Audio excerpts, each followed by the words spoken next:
John Eric Fossum is research coordinator, and this is an abbreviation here of the H2020 project EU 3D. I don't know what it means, but you can perhaps explain. His main fields of research include political theory, democracy, constitutionalism in the EU and Canada, as well as Europeanization and transformation of the nation state. In the last 2 decades, Professor Fossum has contributed extensively to the field of developing and applying federal and democratic theory to the EU as a distinct political system and comparing the EU with Canada. He has authored and edited 18 books. The titles are here. I will not mention them. And what is the most extraordinary, he is not a citizen of the European Union, as far as I know, because he is from Norway. I don't know whether you have a double citizenship, but I don't think so. So you are European, but not a citizen of the European Union. It's great that you are here. You are a member of the Academic Board of the House of European History. Professor Fossum, I ask you to speak to this high qualified audience of former members and our young friends sitting here in this room as well. The floor is yours. Thank you very much. Presidents, members, fellow students of politics. I will pick up on some of the themes that were already dealt with, but I will try to put up a context. Because my point of departure is that the UK's decision to leave the European Union is in many ways both a cause and an effect of the new and more uncertain and volatile global geopolitical context. That in turn has democratic implications, because Europe's main lessons from the 2 major wars of the 20th century was that democracy requires orderly and or legally structured relations between states. The EU represents a major innovative attempt at dealing with state-based democracy's Achilles heel, namely the relative absence of democracy between states. The EU from its outset has played a central role in fostering reconciliation and in ensuring stabilization of peaceful and democratic relations within and across Europe and beyond. And I would add a footnote to say that I don't think we as political scientists have done enough to get the understanding and the salience of reconciliation. And that also was Pat Cox's talk. I think there is a need to go back and think about the rather soulless thinking about neo-functionalism, which for Monet was an instrument, but it was motivated by the notion of reconciliation. And to bring that mind frame is fundamentally important. And I think that comes back to us. And I'll be elaborating on some of these issues as we go through. Anyway, the democratic debate in Europe has focused on whether the EU should become a state or rather try to find a new and innovative solution. Thus far, the EU has done the latter.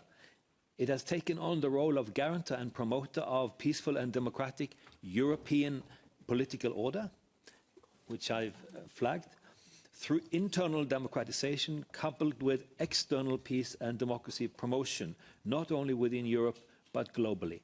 Now, this is directly relevant for Brexit. The EU's role as a guarantor of peaceful relations across Europe is readily apparent in the fact that the EU is a guarantor for the Northern Ireland Good Friday Agreement that ensures peace in Northern Ireland.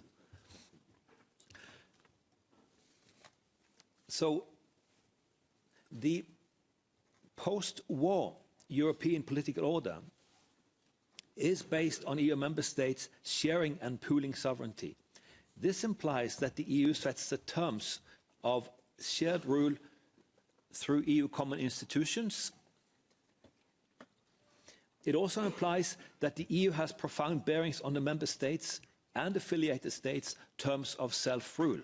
And I can give you a small example on this from Norway, especially the terms of self-rule, namely because in the initial EEA agreement that Norway had signed with the EU, it went into effect in 1994. Agriculture was not part of that because Norway explicitly wanted to keep it out. Today, 40% of the regulations that Norway is importing from the EU is in agriculture, precisely because the need for Norway to get access to the European market in fish. Through horizontal spillover in terms of animal health and so forth, and very many of the regulations regulating what is going on in agriculture were therefore imported in the key that Norway was taken in from the EU. It's very difficult, therefore, to avoid the type of horizontal spillover across issues in this circumstance. Now, what this implies is that in control terms, it is unlikely that a European state that exits from this system will be able to recompense for this loss of co-determination. Precisely because member states are so embedded in the institutions at the EU level, and I could add also therefore constrained. But the implication, I think, is also that a large state will probably experience this loss of co-determination more strongly than would a small state. And that, of course, has a direct relevance to the UK. Now, the European political order extends beyond the EU's borders, although has become increasingly informed by the EU and the principles and arrangements that the EU has developed to regulate its relations. Not too fast. Yeah, sorry. Okay, I'll slow it down anyway. Yes, of course. I'm sorry. To regulate its relations to non-members. The key principle that informs all these relations, and I would include Brexit, is conditionality. Non-members may incorporate EU norms and rules, but subject to conditionality and compliance requirements. These conditions, in turn, provide non-members with assured access and non-discrimination. That means that non-members that comply with EU norms and rules have assurance that they will not be discriminated against. They will not be treated as outsiders. Now, what is also important is that the closer the affiliation, the stricter the requirements will be. So what I'm arguing is that the principle of conditionality is a guiding principle. It is, of course, fashioned in different ways depending on whether you're talking about political conditionality and democratic promotion across the world versus whether it applies to accession of new member states or whether it applies to Brexit. But the underlying principle is there, and I think this is fundamentally important because it has to do with the coherence of the EU's own acquis, especially the single market. And it explains also why the EU has been so insistent on this, because rather than having the same type of border controls and the manners of excluding outsiders that normal states would have, the EU actually uses the principle of conditionality, meaning that the more incorporated you are, the more you want to avail yourself of EU programs and so on, the more you also have to accept compliance requirements. So that's the basic principle behind this. So I think that principle applies across the whole board in all the EU's external relations. But again, tailored to different circumstances and also with different levels of effectiveness, by all means, but the principle is the same. That's the main point. Now, and that helps, I think, also to understand why the European Parliament is a core actor in both the EU's internal and external dimensions. Externally, the EP plays a central role through its programme of political conditionality, promoting human rights and democracy. Internally, it plays a central role in EU democratization through the special responsibility it has in that it is the only directly elected EU body. Terminology matters.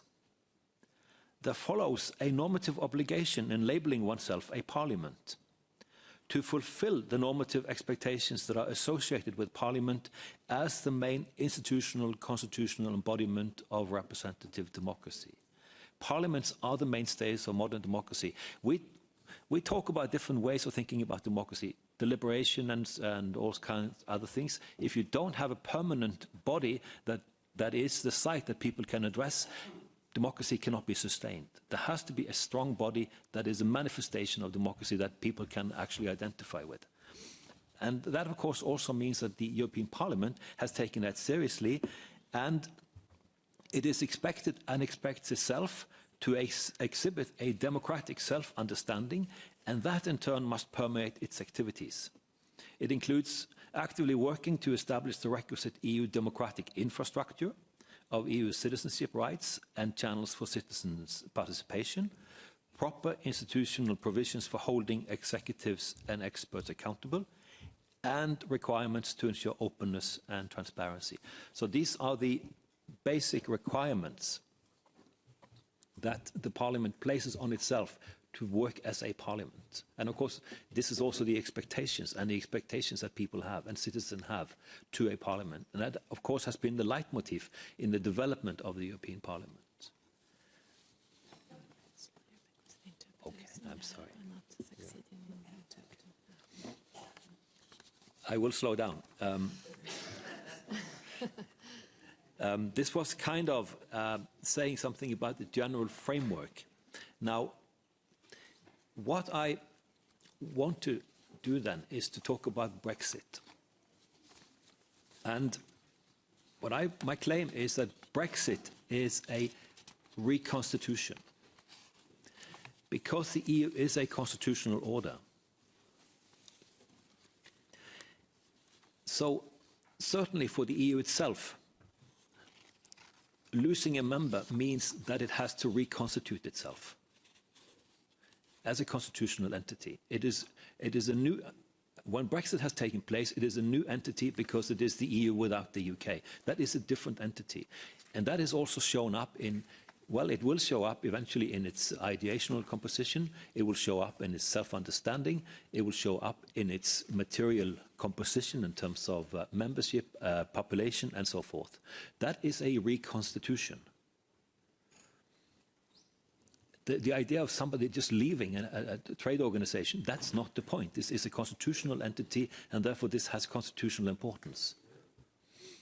Now, but it also represents a change, a possible reconstitution, or even maybe deconstitution of the EU's external relations. That, of course, has a lot to do with how Brexit unfolds. If Brexit unfolds, I mean, if it were so that Labour actually won tomorrow and did what it promised, this would hardly be a reconstitution, because the UK would be very closely affiliated with the EU. Now, we'll find out tomorrow more about how that unfolds. I actually don't think this is overly likely. Therefore, the more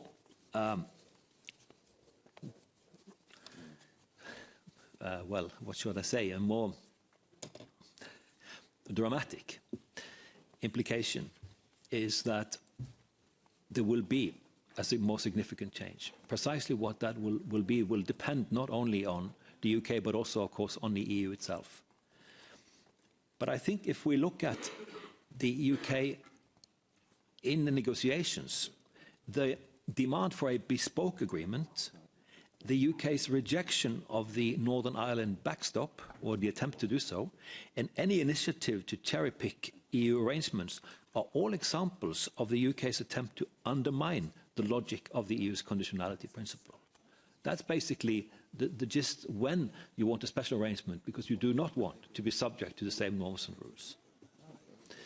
So what this implies is that the Northern Ireland issue actually has a bearing both on the political and on the acquis conditionality.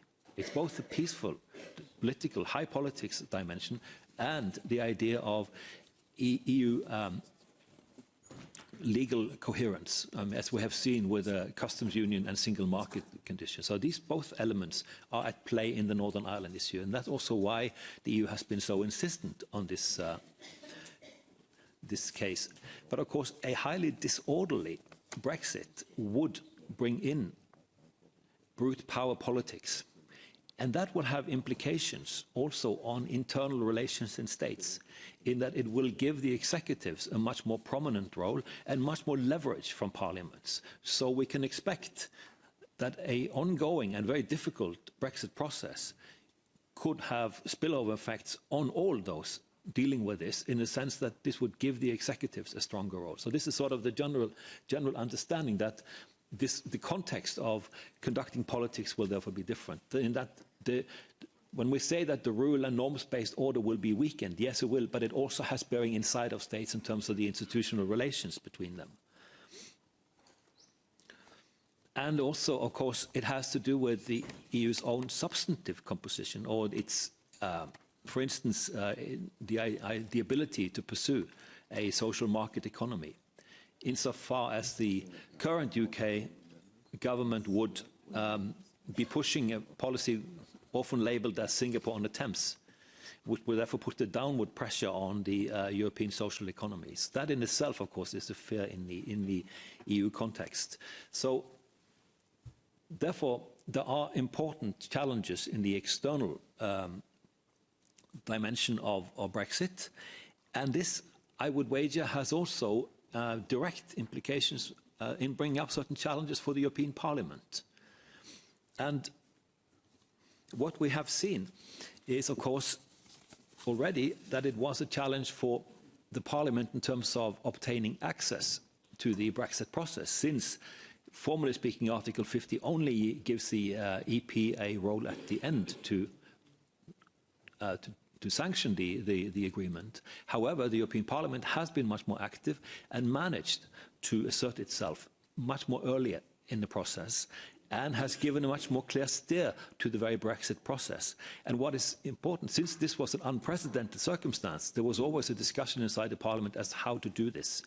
And what I have read is that it managed to develop a coherent position, therefore also underlining the fact that it saw this as a reconstitution process, that it understood the seriousness of this and therefore coordinated its own efforts, and the way it conducted the process as a high-level process inside the Parliament itself, and therefore inserting a much more explicit and coherent institutional impetus from the European Parliament to the process, not as a selection of different types of committees and so forth, but actually as a much more unified entity. And then also face the question of priorities, what issues to focus on, and in line with its specific obligation to honour the democratic mandate, it was placing specific onus on citizens' rights, rather than going across all the board of all types of issues.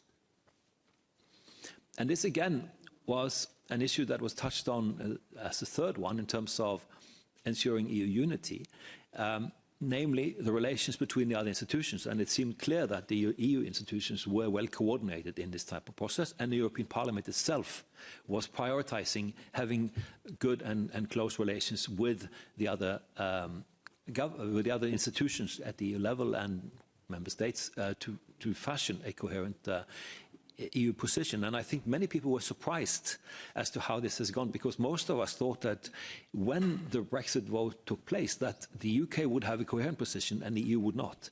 The precise reverse has happened, which is very interesting. And of course, what has transpired in this body itself has had a significant bearing on that fact itself. Now, the further challenge for the European Parliament, of course, is what to do in sustaining the post-Brexit European political order. And now we're talking about the broader framework of relations externally, not only in relation to the UK, but much more broadly. And I'm just placing that on the table now as an issue, because I'd like to hear your views on this. Yes. Now, the other dimension I would touch on quite briefly, of course, is what we would normally associate with a reconstitution, the internal dimension in the EU itself. Namely that the EU becomes a different entity. And that, of course, has a bearing on the self-understanding of the EU itself. It has not been greatly aided by the UK, because the debate in the UK has been remarkably introvert. And there has been also very little concern with the implications for the EU. And the fact that few people actually understood the EU itself as a constitutional order in itself was important in this sense. So there wasn't much help in that sense. When the leaving partner doesn't actually want to spell out exactly who it is leaving, that is in itself a problem. And of course, it was amplified by the fact that the leaver didn't actually know where to go, and still doesn't know where to go. And that also doesn't help the one that it is leaving from in this circumstance. So there's quite a lot of uncertainty. However, at this stage, less of that has actually been in the European setting than it has been in the UK, which has unfolded more like what political scientists would call a garbage can process inside the UK. Much could be said about the internal relations in the UK, but I'm confining myself to the European dimension. But I think by bringing up the idea of reconstitution, I'm also implying that the EU is basically compelled to go through some kind of reform. That doesn't necessarily mean a treaty reform, but it is a different entity, and that requires a type of process of reflection. That, of course, also feeds into the broader reflection in the EU itself of what type of entity it is and should be. Because the reality in normative terms in today's world is that